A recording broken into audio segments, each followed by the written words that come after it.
Hello friends, welcome back to my channel economics with Deepti. आज की class में हम डिस्कस करेंगे about the neo classical approach. Neo classical approach की अगर हम बात की जाए तो यहाँ पे क्लासिकल्स आया।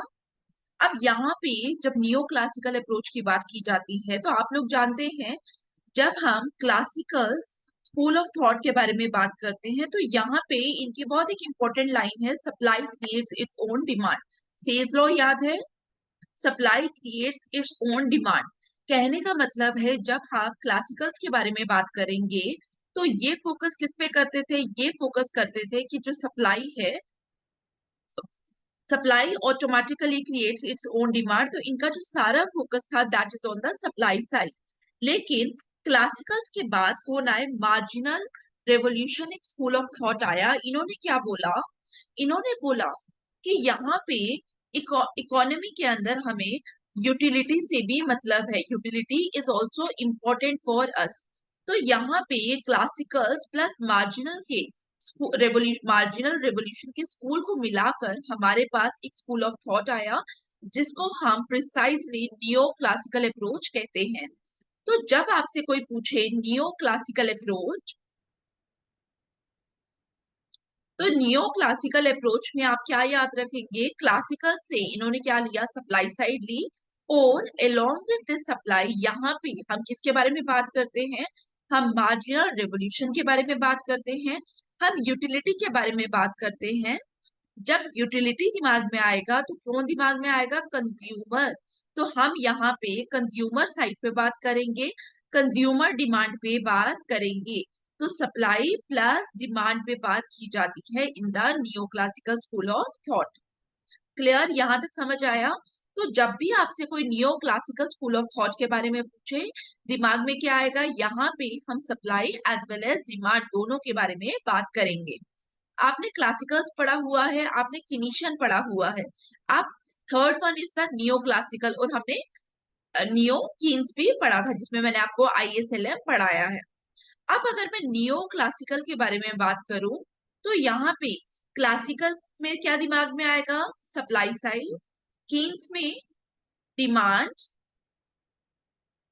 एंड नियो क्लासिकल में सप्लाई प्लस डिमांड दोनों आएगा यहाँ पे। क्यों, क्योंकि डिमांड इन्होंने कहाँ से लिया, मार्जिनल रेवोल्यूशन से डिमांड की बात की गई। और मैंने आपको बोला मार्जिनल रेवोल्यूशन का जो स्कूल था वो कीन से भी पहले आया था, याद रखना है।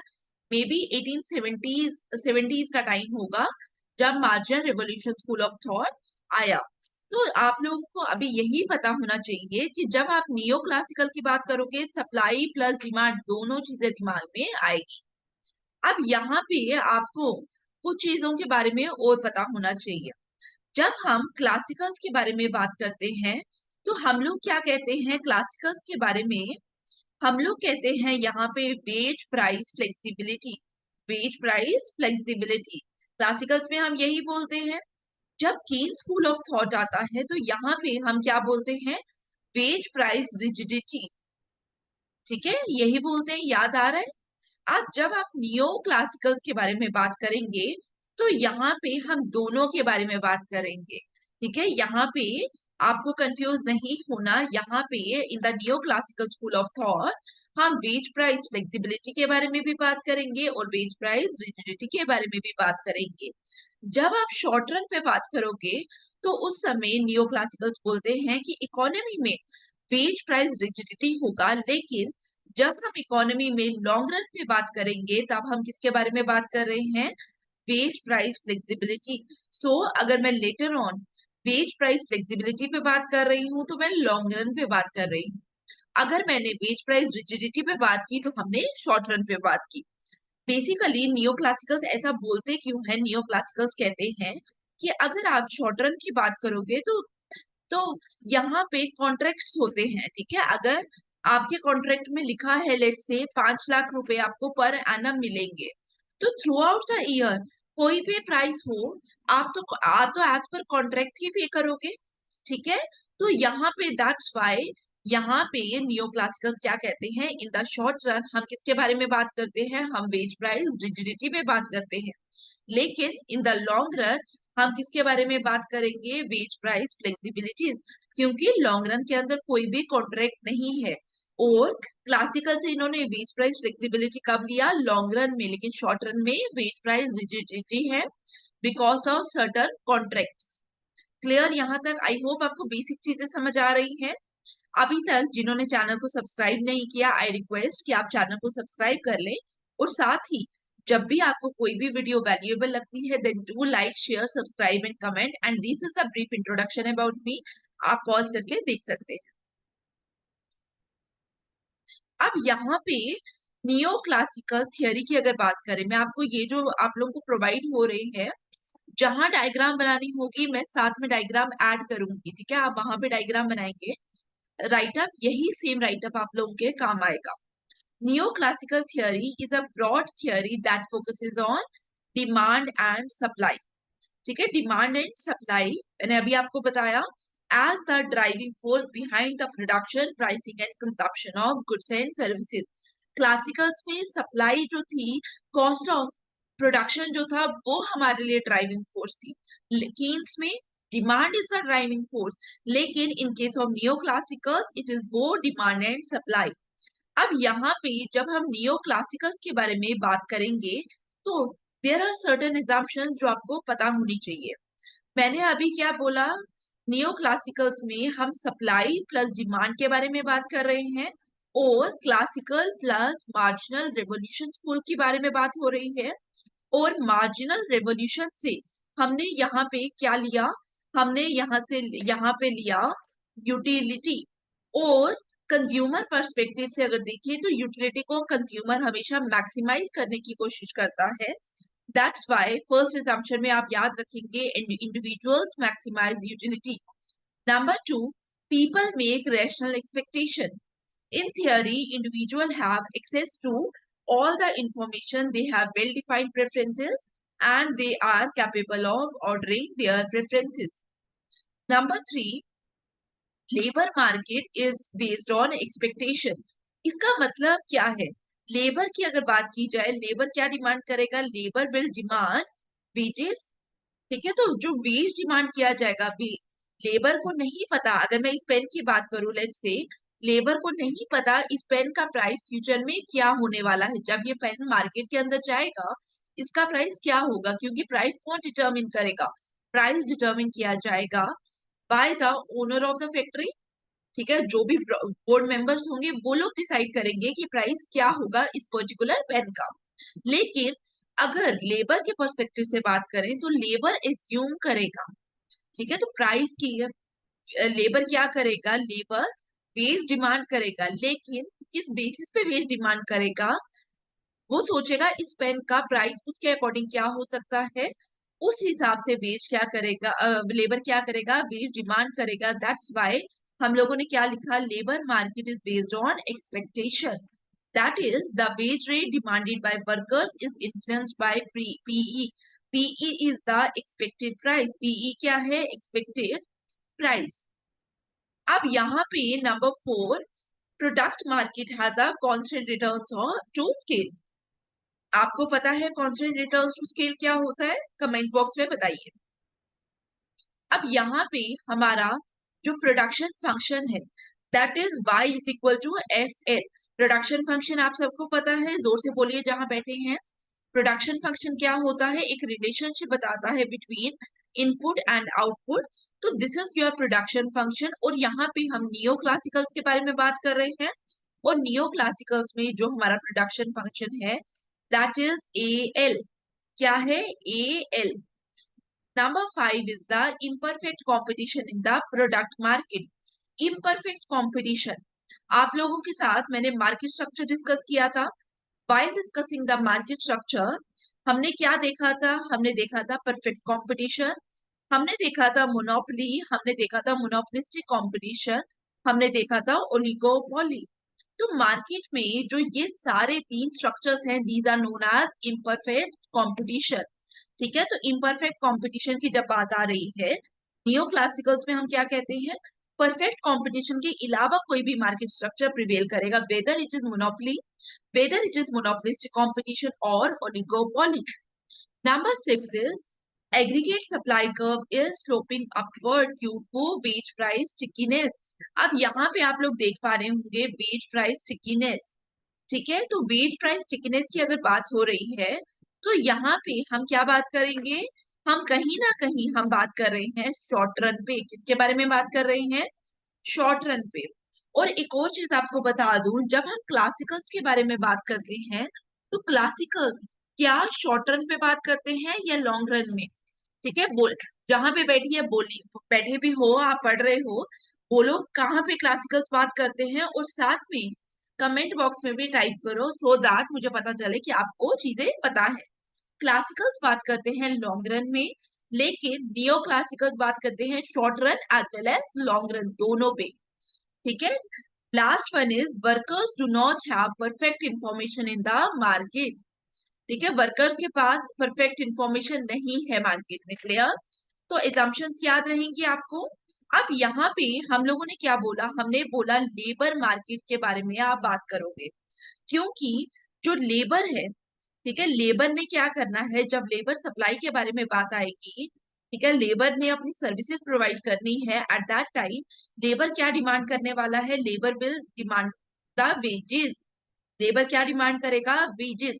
और ये जो लेबर वेजेस को डिमांड करेगा, ठीक है, तो वेजेस को डिमांड करेगा, वो किस पे डिपेंड करेगा, वो डिपेंड करेगा कि उसके अकॉर्डिंग प्राइस, एक्सपेक्टेड प्राइस क्या है, री एक्चुअल प्राइस नहीं पता वर्कर को, याद रखना। लेकिन लेबर मार्केट में, लेबर, ये तो लेबर सप्लाई के बारे में हमने बात की। ऑन द कॉन्ट्रेरी अगर हम लेबर मार्केट के बारे में बात करें तो लेबर डिमांड पे भी बात आएगी। लेबर डिमांड कौन करेगा, एंटरप्रेन्योर, जो ओनर्स हैं वो लेबर को डिमांड करेंगे। अब यहाँ पे लेबर को डिमांड करते समय उन्होंने क्या करना है, उन्होंने देखना है कि लेट्स से वो डिसाइड कर रहे हैं उनको ये पेन बनाने हैं। जब वो डिसाइड कर रहे हैं कि उनको ये पेन मैन्युफैक्चर करने हैं, तो साइमल्टेनियसली वो क्या डिसाइड करेंगे कि इस पेन का एक्चुअल प्राइस क्या होगा। तो यहाँ पे जो आपका प्राइस सेटिंग रिलेशन भी आता है लेबर मार्केट में, जहां पे हम किसके बारे में बात करेंगे, हम एक्चुअल प्राइस के बारे में बात करेंगे।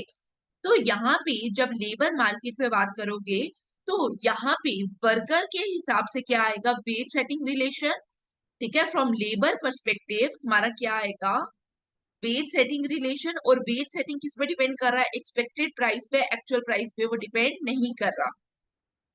और जब हम वर्कर के पर्सपेक्टिव से बात कर रहे हैं तो हम उस समय क्या बोल रहे हैं, नंबर वन, अभी आप पहले समझिए फिर मैं आपको इसका पढ़ा भी दूंगी राइटर। देखिए वर्कर के हिसाब से जब हम बात कर रहे हैं वेज सेटिंग की,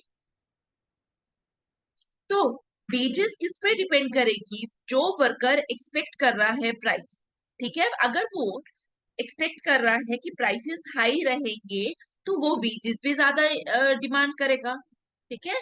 तो यहाँ पे वेज का और एक्सपेक्टेड प्राइस के बीच में कैसा रिलेशन होगा, पॉजिटिव। अगर वर्कर को लग रहा है कि prices will be high in the economy तो वर्कर क्या करेगा, वर्कर ज्यादा वेज डिमांड करेगा। लेकिन अगर वर्कर को लग रहा है कि यहाँ पे एक्सपेक्टेड प्राइस कम होगा तो वर्कर भी क्या करेगा, कम वेज डिमांड करेगा, clear. Number two, social security. Social security का मतलब क्या है, जैसे गवर्नमेंट की सर्टन वेलफेयर स्कीम्स हैं, अगर गवर्नमेंट आपको हर जगह सोशल सिक्योरिटी प्रोवाइड करना स्टार्ट हो जाए, फॉर एग्जांपल अगर यहाँ पे गवर्नमेंट स्कूल्स उतने ज्यादा लेविश हो जाए जितने प्राइवेट स्कूल्स हैं, तो क्या होगा, तो आपका एजुकेशन के लिए पैसा बचेगा, आप सोशली सिक्योर हो। वेल, जब हम एजुकेशन के बारे में बात करेंगे, लाइक वाइज अगर आप अच्छे अच्छे हॉस्पिटल्स की फैसिलिटी प्रोवाइड करना स्टार्ट हो जाओ वर्कर्स को, तब भी वर्कर सिक्योर है। अगर हम हेल्थ वाइज बात करें, ठीक है, आपका इंश्योरेंस करवा रही है कंपनी तो भी आप सोशली सिक्योर हो। जितनी ज्यादा आप सोशल सिक्योरिटी इंजॉय करोगे उतनी ज्यादा आप वेजेस डिमांड करोगे, बिकॉज आप सिक्योर हो। आप कम वेज पे काम करना ही नहीं चाहोगे क्योंकि आपको तो गवर्नमेंट की साइड से इतने बेनिफिट्स मिल रहे हैं। तो जितनी ज्यादा सोशल सिक्योरिटी उतना ज्यादा क्या होगा, वेज डिमांड की जाएगी। That's why here also we have a positive relationship, ठीक है। और लास्ट में हम लोग क्या देखते हैं, हम अनएम्प्लॉयमेंट देखते हैं। अनएम्प्लॉयमेंट वाला पॉइंट आप में से काफी लोग रिलेट कर पाएंगे। अगर बहुत ज्यादा लोग इकोनॉमी के अंदर अनएम्प्लॉय है, उनको जॉब नहीं मिल रही, इकोनॉमी की इस तरीके की सिचुएशन है कि लोगों को जॉब नहीं मिल रही, मतलब number of unemployed people divided by total labour force बहुत ज्यादा हाई है, यही होता है अनएम्प्लॉयमेंट रेशो। ये वैल्यू अगर बहुत ज्यादा हाई है तो उस समय, इस समय क्या होगा, इस समय अगर इस तरीके की सिचुएशन है, ये वैल्यू बहुत ज्यादा हाई है, तो काफी लोग ऐसे होंगे जो कम वेजेस में भी काम करने को तैयार होंगे। क्योंकि अगर ये बेसिकली कब होगा, अगर इकोनॉमी के अंदर रिसेशन जैसी सिचुएशन हमें दिखाई देगी। अगर इस तरीके की सिचुएशन है तो हम क्या बोलेंगे, इकोनॉमी के अंदर क्या होगा, लोग कम वेज में भी काम करना स्टार्ट हो जाएंगे। मतलब यहाँ पे अनएम्प्लॉयमेंट ज्यादा, वेज रेट कम, तो नेगेटिव रिलेशनशिप। क्लियर? तो वेज सेटिंग की जब भी बात की जाएगी, हम एक्सपेक्टेड प्राइस लेवल पे बात करेंगे, हम सोशल सिक्योरिटी पे बात करेंगे, हम अनएम्प्लॉयमेंट पे बात करेंगे। Am I clear? तो जो हमारा पूरा वेज सेटिंग रिलेशन आप लोगों ने देखा, हम इसको कैसे लिखेंगे, it can be written as wage is equal to PE. PE is the expected price into function of U, that is unemployment, and social security, that is denoted by SS. PE क्या है, expected price, U is the unemployment level, SS is the social security। और हम अगर इसमें से real veg निकालना चाहे, real veg क्या होता है, W divided by P, but actual price तो हमें नहीं पता। हम यहाँ पे W अपॉन PE अगर देखें, it is equal to FUSS। तो ये आप लोगों के पास वैल्यू इसकी आ जाएगी। क्लियर? आई होप आपको वेज सेटिंग रिलेशनशिप के बारे में समझ आया। जब भी वेज सेटिंग रिलेशनशिप के बारे में बात की जाएगी, आप किसके पर्सपेक्टिव पे बात करेंगे, आप वर्कर के पर्सपेक्टिव में बात करेंगे कि किस तरीके से वर्कर रियल वेज को डिसाइड करता है। ठीक है? It shows how workers Dzire the real veg on the basis of their bargaining power. Real wage expected by the worker is dependent on number one, expected price level in the economy। मैंने अभी आपको बताया, if workers expect price to rise in future, then they will demand higher nominal wages to keep real wages constant for ठीक है, ये अलग है, space डाल देना, for given hours of work। Number two is the unemployment rate। A higher unemployment rate reduces bargaining power of workers and therefore reduces wage demand। Clear? अभी मैंने आपको एक्सप्लेन किया। ठीक है? तो number three is the social security. If there is large presence of social security like unemployment allowances, then wage rate remains high because workers have high reservation wage। यहां तक clear हुआ? यहां तक किसी को समझना है कुछ? तो अगर आपको फिर भी कोई डाउट होता है, आप मुझे फ्री होकर कमेंट बॉक्स में पूछ लीजिए। और अगर आपको लगता है कि कुछ चीजों को इम्प्रूव करने की जरूरत है, आपके लिए मैंने कम्युनिटी पोस्ट में एक फीडबैक का ऑप्शन डाला है, आप वहां पे अपना कमेंट पोस्ट कर सकते हैं। अब यहाँ पे जब आप इतना लिखेंगे एग्जाम में, तो आप लिख सकते हैं ना, therefore W is equal to PE FUSS। आप इसको इस तरीके से लिख देना। ठीक है? अगर आप काफी जगहों पे या तो इसी फंक्शन पे छोड़ दिया होगा, अगर आप कोई बुक पढ़ेंगे तो मे बी इसी फंक्शन पे इसी इक्वेशन पे आपको छोड़ा हुआ मिले, या हो सकता है वहां पे W upon PE is equal to FUSS आपको दिखे। ठीक है? तो यहाँ पे कुछ भी होगा, दोनों का मतलब एक ही है, तो इक्वेशन ऐड कर लेना। ठीक है? और अब जो मैं डायग्राम बनाऊंगी, इस पार्ट के नीचे आपको वो डायग्राम ऐड करनी है। यहाँ पे हम लोग W अपॉन PE और अनएम्प्लॉयमेंट के बीच में रिलेशन देखेंगे। सोशल सिक्योरिटी को हम यहाँ कंसीडर नहीं करेंगे। हमारा जो रिलेशन हमें देखना है बिटवीन W अपॉन PE, यहाँ पे मैं लिख देती हूँ real veg, that is W upon PE। और यहाँ पे एक्स एक्सिस पे क्या आएगा, अनएम्प्लॉयमेंट, और हमने क्या देखा था, अनएम्प्लॉयमेंट और वेज के बीच में किस तरीके का रिलेशनशिप था, it is a negative relation, देखा था अभी आपने थोड़ी देर में। ठीक है, तो ये नेगेटिव रिलेशन है, तो हमारा जो कर्व बनेगा वो कैसा बनेगा, that will be downward sloping, इस तरीके का। ठीक है, क्योंकि नेगेटिव रिलेशन है ना, दैट्स वाई हमारा डाउनवर्ड स्लोपिंग कर्व बनेगा, और इसको हम लिखेंगे डब्ल्यू एस। डब्ल्यू एस और एरो डाल के लिख दो, it is wage setting relationship. ठीक है, तो समझ आया वेज सेटिंग में क्या करना है। वेज सेटिंग में आपने सिर्फ यही लिखना है कि यहाँ पे जो लेबर है वो वेज डिमांड करेगा based on the expected price, unemployment rate in the economy and social security. Clear, तो उस बेसिस पे आप यहाँ पे ये डायग्राम बनाएंगे। अब हमने लेबर सप्लाई के बारे में तो बात कर ली, अब हम लेबर डिमांड को भी देखेंगे इन द लेबर मार्केट। जब हम लेबर सप्लाई के बारे में बात कर रहे हैं, हम वर्कर साइड से बात कर रहे हैं, लेकिन जब आप लेबर डिमांड के बारे में बात करेंगे लेबर मार्केट में, तो यहाँ पे जो रिलेशन आएगा that is price setting relation. कौन सा रिलेशन आएगा, it is price setting relation. मैंने आपको एजम्पशंस लिखवाई थी, अभी वापिस से एजम्पशन पे चलेंगे। यहाँ पे हमने क्या लिया था, y is equal to A L, हमने हमारा ये प्रोडक्शन फंक्शन था, अब हम इसी प्रोडक्शन फंक्शन को लेकर चलेंगे। y is equal to A L, जहां पे हमारा a क्या है, a is the productivity of labour. a क्या है आपका, प्रोडक्टिविटी ऑफ लेबर। और l हमारा क्या है, l is the labour unit. l क्या है, l is the labour unit.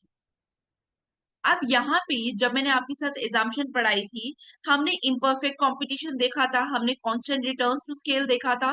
ठीक है, तो इम्परफेक्ट कंपटीशन की जब भी बात आएगी, तो हम किसके बारे में बात करते हैं, हम मोनोपोली पावर के बारे में बात करते हैं।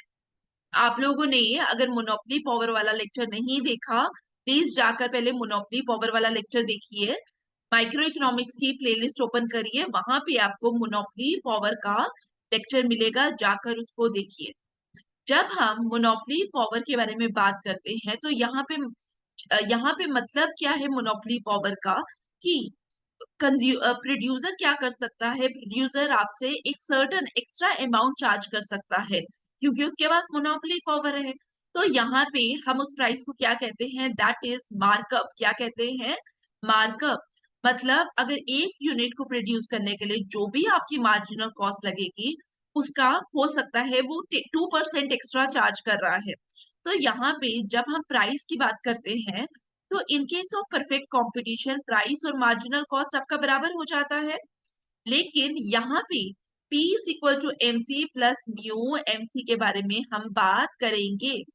म्यू एम सी का मतलब क्या है, म्यू एम सी मतलब मार्कअप कॉस्ट, जो एक्स्ट्रा एक्स्ट्रा चार्ज कर रहा है आपका producer, that is mu M C. और ये आपका शो ही क्या कर रहा है, it shows your markup cost. ठीक है, तो आप लोगों को ये फॉर्मूला समझ आया, अब मैं बाकी इरेज कर रही हूँ। तो वापिस से लिख देते हैं, हम लोगों ने क्या लिखा, P is equal to M C plus mu M C. अब इसमें से हम क्या कॉमन आउट कर सकते हैं, हम एम सी निकाल सकते हैं, एम सी 1 + म्यू। अब हमें मार्जिनल कॉस्ट चाहिए। ठीक है, हमें क्या चाहिए, वी नीड मार्जिनल कॉस्ट। अगर मुझे मार्जिनल कॉस्ट निकालना हो, तो मार्जिनल कॉस्ट मैं कैसे निकाल सकती हूँ, marginal cost is equal to change in total cost divided by change in output. Micro economics में आप लोग पढ़ते हैं ये। ठीक है, चेंज इन टोटल कॉस्ट, अगर मैं इसको लिखूं, change in total fixed cost plus change in total variable cost divided by change in quantity divided by change in quantity, ये तो जीरो हो जाएगा, because total fix cost is a constant, और उसका अगर मुझे डिफरेंशिएटर लेना है, तो वो भी क्या हो जाएगा, अगर मैं उसकी डिफरेंशिएशन करूंगी, तो वो वैल्यू मेरे पास जीरो हो जाएगी।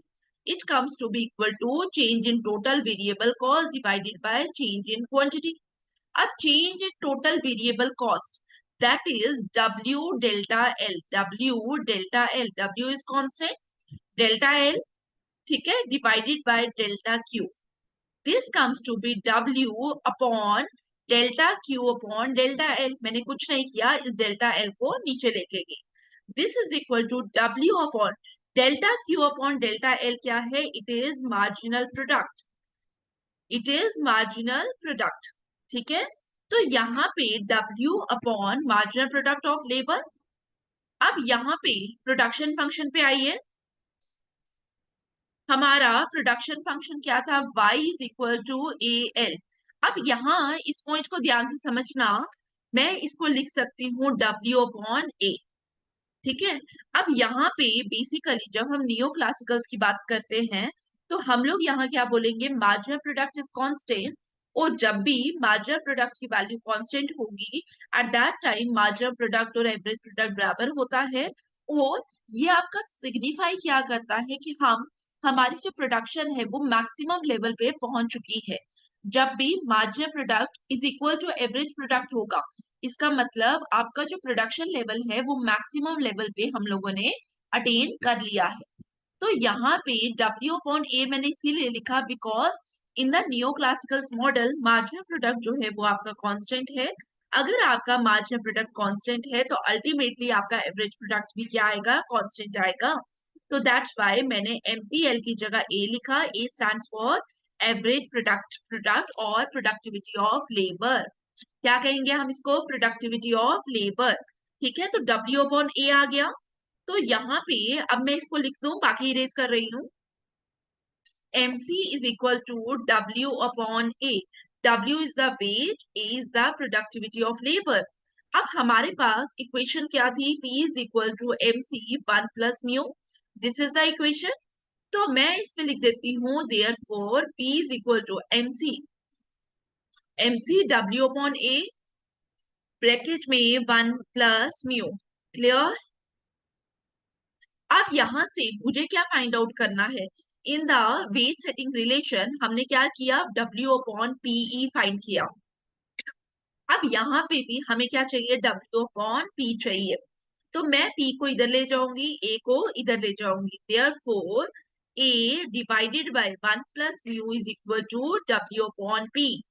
ठीक है, तो यहाँ से अगर अब आपको इस रिलेशन को समझाना हो तो आप क्या बोल सकते हैं, अब आप बोलेंगे कि आपकी जो रियल वेज है, ठीक है, W by P is the real wage, वो किस पे डिपेंड कर रही है, it actually depends upon the number 1 is the monopoly power of the firm. Mu क्या था, mu is the monopoly power.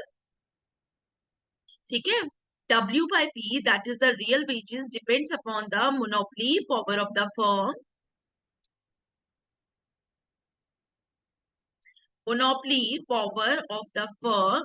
और दूसरा हम लोगों ने क्या बोला, W by P that is the real wage, वो डिपेंड करती है किस पे, ए पे। A is the labour productivity, A is the labour productivity. यहां तक समझ आया, यहां तक कोई डाउट आप फ्री होकर पूछ सकते हैं। क्लियर। और याद रखना हमारा मोनोपोली पावर की वैल्यू भी कांस्टेंट है, ए की वैल्यू भी कांस्टेंट है, देयरफॉर W बाई पी क्या हो जाएगा, इट इज कांस्टेंट। ये क्या हो जाएगा, constant. Clear, wage setting price setting clear हुआ। अब आप एक बार प्राइस सेटिंग रिलेशन पढ़ लो। ये जो राइटअप है दिस इज इंपॉर्टेंट, ये आपको नोट करना है।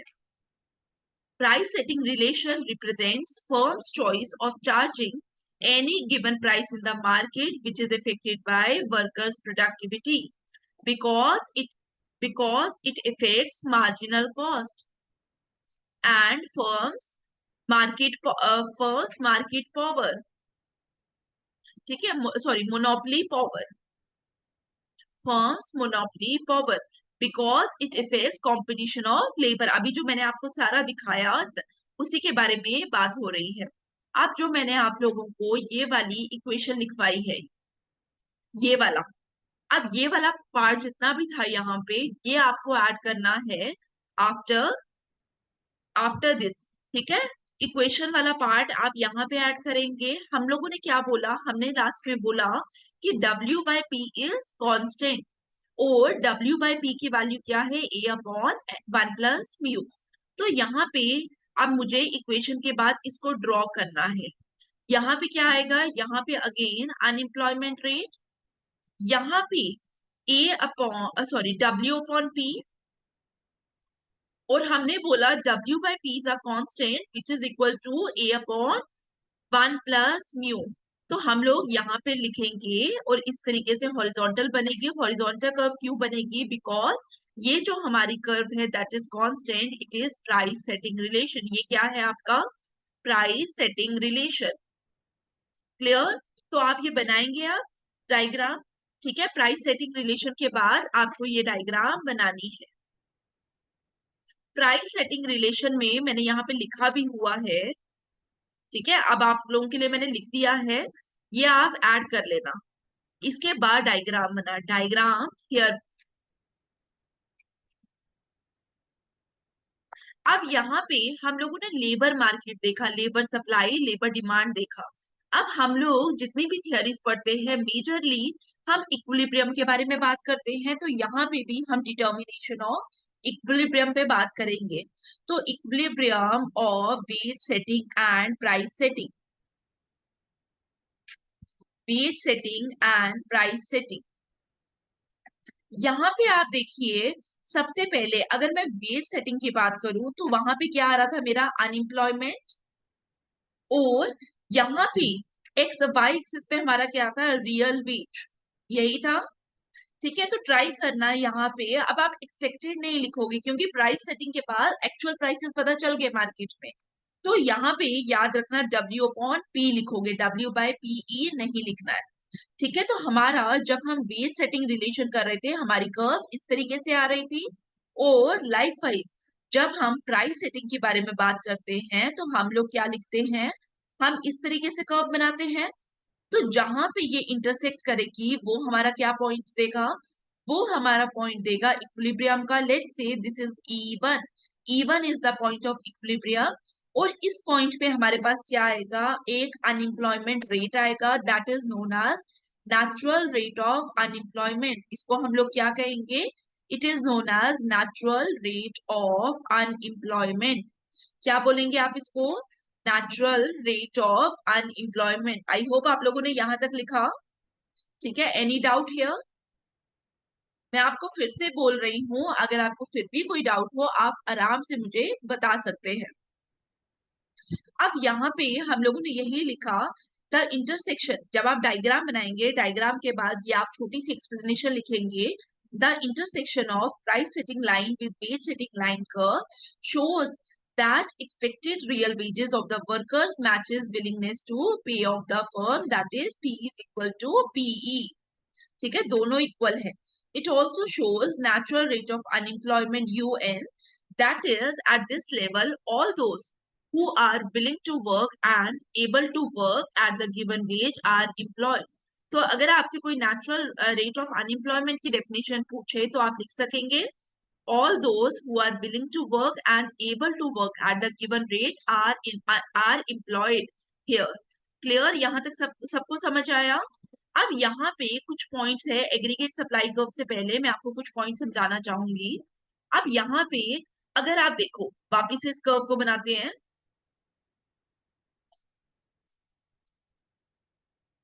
पहले आप समझ लेना फिर आप ड्रॉ करना।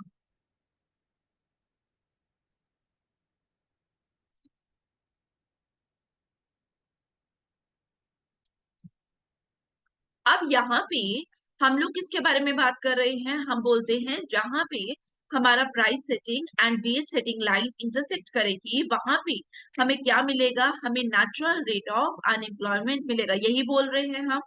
अब यहाँ पे जब नेचुरल रेट ऑफ अनएम्प्लॉयमेंट के बारे में बात की जाएगी तो हम यहाँ पे ये देखना चाहते हैं कि क्या इकोनॉमी में natural rate of unemployment change हो सकता है, मतलब क्या हमारा हम यहाँ से यहाँ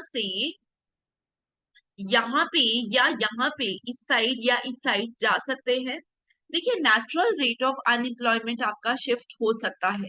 जब natural rate of unemployment shift होने की बात आएगी तो हमें क्या देखना पड़ेगा, हमें नंबर 1 वेज सेटिंग रिलेशन देखना पड़ेगा। अगर आप यहाँ पे देखें, अगर आपका wage setting relation WS dash यहाँ पे हो जाता तो इंटरसेक्ट कहाँ पे हो रहा है, इंटरसेक्ट यहाँ पे हो रहा है, तो इसका मतलब नेचुरल रेट ऑफ अनएम्प्लॉयमेंट आपका ये होता। और लाइक वाइज अगर आपका हम वापिस से कर्व बनाते हैं, अगर हमारी instead of wage setting line, अगर हमारी प्राइस सेटिंग लाइन शिफ्ट हो जाए, प्राइस सेटिंग लाइन आपकी इधर शिफ्ट हो जाती, तब क्या होता, तब नेचुरल रेट ऑफ अनएम्प्लॉयमेंट और कम हो जाता। ठीक है, तो इन दोनों चीजों को समझते हैं। सबसे पहले, सॉरी, यू एंड डैश, हम बैकवर्ड आए।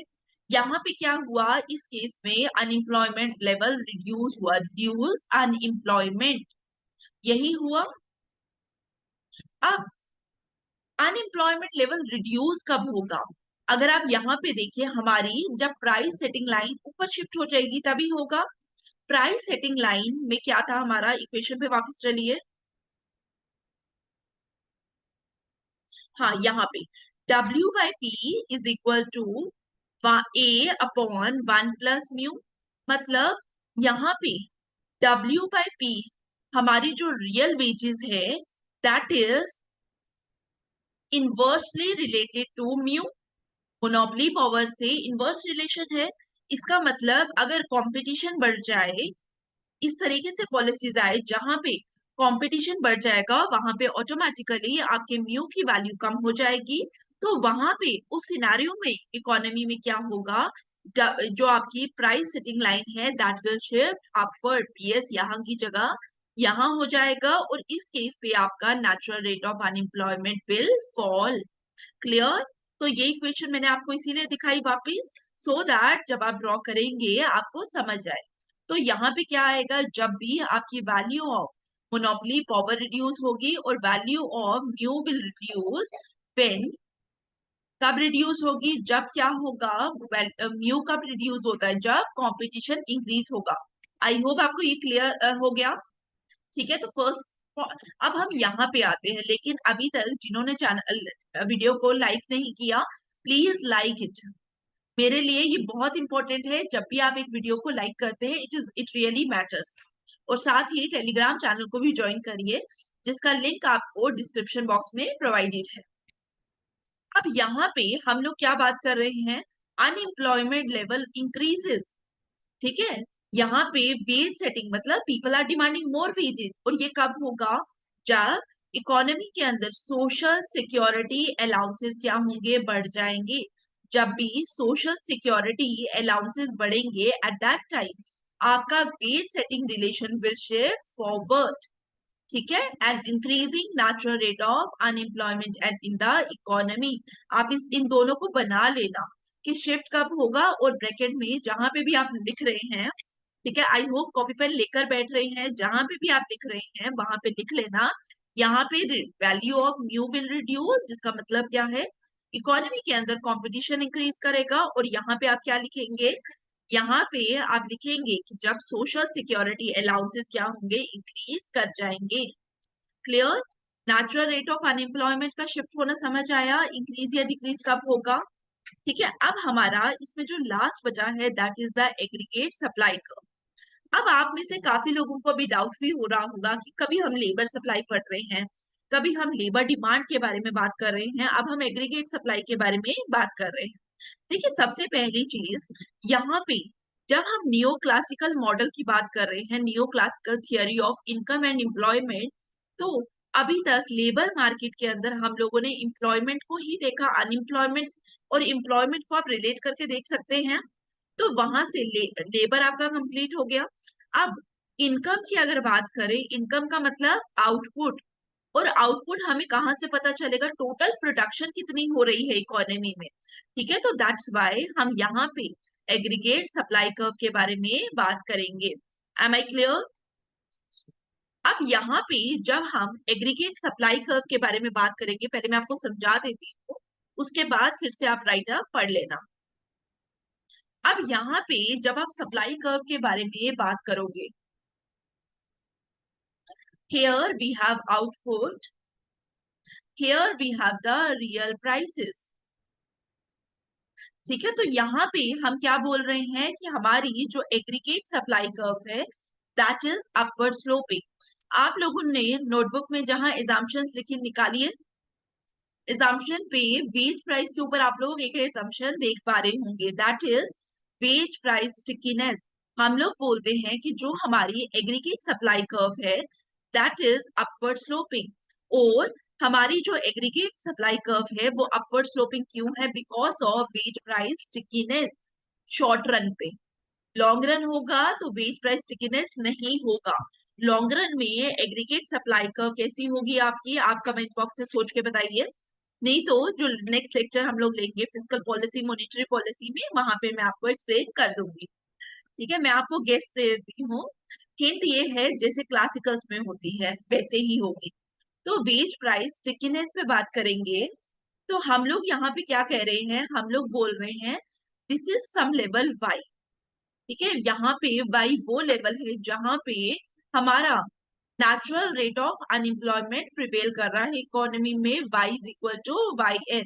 मतलब ये वो लेवल है जहां पे आउटपुट रिड्यूस हो रहा है at natural rate of unemployment. और इस समय क्या होगा? इस समय प्राइस, एक्चुअल प्राइस और एक्सपेक्टेड प्राइस बराबर होता है। क्लियर?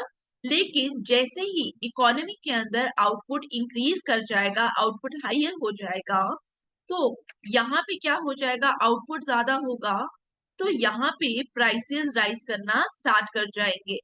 क्योंकि प्रोडक्शन कब ज्यादा हो रही है? जब क्या हो रहा है इकोनॉमी में? डिमांड इज मोर, तो प्राइसेस विल स्टार्ट राइजिंग। क्यों प्राइसेस स्टार्ट हो जाएंगे राइज होना? Because y is greater than Y N. पहले हम यहाँ पे हैं, ठीक है। नाउ इसको मैं वाई एन मार्क कर देती हूँ, नेचुरल रेट ऑफ अनएम्प्लॉयमेंट को। अगर हम वाई की जगह यहाँ पे चले जाए, वाई एन, हम यहाँ पे प्रोडक्शन करना स्टार्ट हो जाएंगे। इसका मतलब यहाँ पे प्रोडक्शन अगर बढ़ाओगे, आप वाई एन की जगह वाई पे प्रोड्यूस करोगे, तो इस समय क्या होगा? इस समय इकोनॉमी के अंदर जो आपका फैक्ट्री ओनर्स हैं वो क्या करेंगे? They need more labour. और ज्यादा लेबर को हायर करने के लिए उनको क्या करना पड़ेगा? उनको ज्यादा वेजेस प्रोवाइड करने पड़ेगी। मतलब वेजेस बढ़ेंगी। जब भी वेजेस बढ़ेंगी तो इसका इम्पैक्ट किस पे आएगा? प्राइसेस पे। क्योंकि cost of production plus profit को करके ही हम प्राइसेस निकाल रहे हैं। अगर आपका कॉस्ट ऑफ प्रोडक्शन इंक्रीज करेगा तो ultimately prices will increase in the economy. ठीक है, तो यहाँ पे आप लोग देख पाएंगे कि यहाँ पे क्या होगा? यहाँ पे प्राइसेस भी इंक्रीज कर जाएंगे इकोनॉमी में। ठीक है, तो इसीलिए here we have a positive relationship. एक बार आपको पढ़ा देती हूँ, आपको अच्छे से समझ आएगा। Aggregate supply curve is upward sloping because any increase in output will result in reducing unemployment, which increases the bargaining power of the workers and therefore increases the wage rate. In the labor market, increase in wage rate results in increased prices, which means that any increase in output beyond full employment increases price above expected price. At PE, output remains at full employment because when P is equal to PE, then the labor market is at UN. Labor supply curve is upward sloping due to wage price stickiness. That is, any increase in employment increases wage but does not increase price immediately. Price increases with a lag. Clear? ये हमारा aggregate supply curve है जिसके बारे में आपको पता होना चाहिए। आई होप आपको चीजें समझ आ रही हैं। क्लियर? यहाँ तक किसी को भी कोई डाउट? अब यहाँ पे जब हम एग्रीगेट सप्लाई कर्व के बारे में बात करते हैं तो एग्रीगेट सप्लाई कर्व भी आपकी क्या कर सकती है? शिफ्ट कर सकती है। ठीक है, एग्रीगेट सप्लाई कर्व लेट से आपकी ये है, और हमारा जो आउटपुट लेवल है वाई, अगर आप फुल एम्प्लॉयमेंट लेवल पे हो तो यहाँ पे हम लोग क्या बोल रहे हैं? पहले एग्रीगेट सप्लाई कर्व यहाँ पे थी और हमारा P is equal to P. E अगर हमारा आउटपुट लेवल सेम रहेगा, अगर आपका आउटपुट लेवल पे कोई भी फर्क नहीं आएगा, और यहाँ पे अगर आपके आउटपुट लेवल पे लेट से कोई भी फर्क नहीं आ रहा, तो हम लोग यहाँ से अगर यहाँ पे हो जाए एग्रीगेट सप्लाई कम हो जाए, मतलब आउटपुट तो आपका उतना ही है इकोनॉमी में लेकिन demand is not so much, तो उस समय क्या होगा? उस समय प्राइसेस विल फॉल। ठीक है, तो प्राइस क्या हो जाएगा? लेस देन पीई हो जाएगा और हम यहाँ पे हो जाएंगे। और अगर आप फुल एम्प्लॉयमेंट लेवल पे हो और तो इस लॉजिक से हमारा एग्रीगेट सप्लाई कर्व जो है वो अब ऊपर भी आ सकता है। ये क्यों आ रहा है? बेसिकली बिकॉज डिविएशन हो रही है फ्रॉम द एक्सपेक्टेड प्राइस। ठीक है, अगर आपका एक्सपेक्टेड प्राइस ये था, उससे कोई भी डेविएशन होती है तो आप याद रखना aggregate supply curve will shift, या अपवर्ड शिफ्ट करेगा या डाउनवर्ड शिफ्ट करेगा। अगर रियल प्राइस, ठीक है, if real price greater than P dash is real price, अगर अगर रियल प्राइस आपका ग्रेटर देन हो जाएगा एक्सपेक्टेड प्राइस से, that is P double dash, P double dash is greater then your expected price, तो इस समय क्या हो जाएगा? इस समय आपका एग्रीगेट सप्लाई कर्व क्या होगा? वो अपवर्ड शिफ्ट करेगा। ठीक है, यहां से एग्रीगेट सप्लाई कर्व ऊपर कब शिफ्ट करेगा, नीचे कब शिफ्ट करेगा, आपको पता होना चाहिए। क्लियर? अब यहाँ पे हम हमारा इसके बाद हमें जो पढ़ना है that is fiscal policy and monetary policy in case of neo classicals. तो यहाँ पे जब हम फिस्कल पॉलिसी और मॉनेटरी पॉलिसी के बारे में बात करेंगे इन केस ऑफ नियो क्लासिकल्स, उससे पहले आज का टॉपिक आपको इन डिटेल पता होना चाहिए। आज आप ये टॉपिक रिवाइज करिए सो दैट जब कल मैं आपके साथ fiscal policy monetary policy in case of neo classical discuss करूं तो आपको मुश्किल ना आए। ठीक है, फॉर टुडे हम क्लास खत्म करते हैं यहीं पे। Thank you for watching and see you in the next class. I hope आपको चीजें समझ आ रही हैं। आपका फीडबैक बहुत इंपॉर्टेंट है, आप आराम से शेयर करिए सो दैट चीजों को इम्प्रूव किया जाए। Thank you for watching and see you in the next class. Thank you.